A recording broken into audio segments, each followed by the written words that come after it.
ଡାକୁଛି ତ କାନ କଣ ଶୁଭୁ? ହଁ ବଳୁଛି କଣ? ଦେଖୁଅ ନା ଆସିଲୁ ତ କଣ ସବୁ ହେଲା? ତତେ ତ ଏସବୁ ଦେଖିକି ବହୁତ ଖୁସି ଲାଗିଥିବ ନା?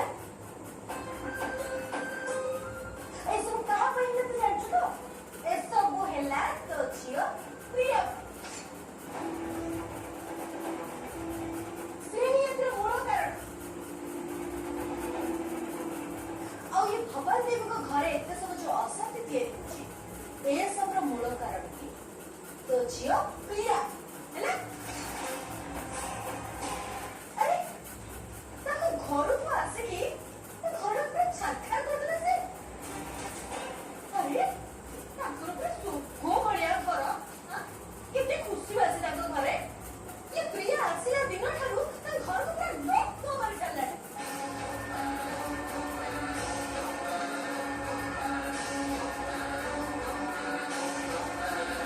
ପ୍ରିୟାଙ୍କ ଠାରୁ କି ଶିକ୍ଷା ପାଇଛି ସତ ମୁଁ ଜାଣିପାରୁନି। ତାରି ପଢିବା ଜିଦ୍ ପାଇଁ ଘରେ ଏତେ ସବୁ ଟେନସନ।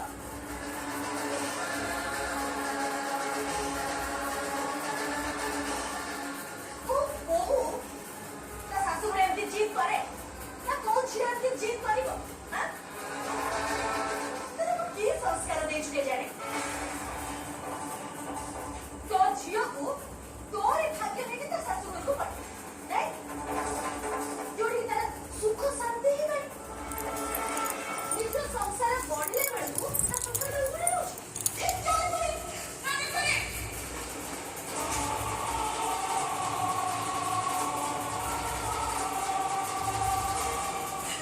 ମୋ ସଂସାର ଯଦି ଉଜୁଡି ଥିଲା ଏଥିପାଇଁ ମୁଁ ମୋ ଭାଗ୍ୟକୁ ଦୋଷ ଦେବି। ଦୋଷ ଦେବି ତମକୁ। କେବଳ ତମରି ପାଇଁ ମୋ ସଂସାର ଭାଙ୍ଗିଗଲା। ଏଥିରେ ଖେଳ ମୋ ଭାଗ୍ୟର ନଥିଲା। ଏତେ ବଦମାସ ଛୁଆ ଗୋଟେ ଏଇଟା କହିବାର ନାହିଁ। ଦୋଷ ଦେବି ତମକୁ। କାନ ଧର କାନ ଧ।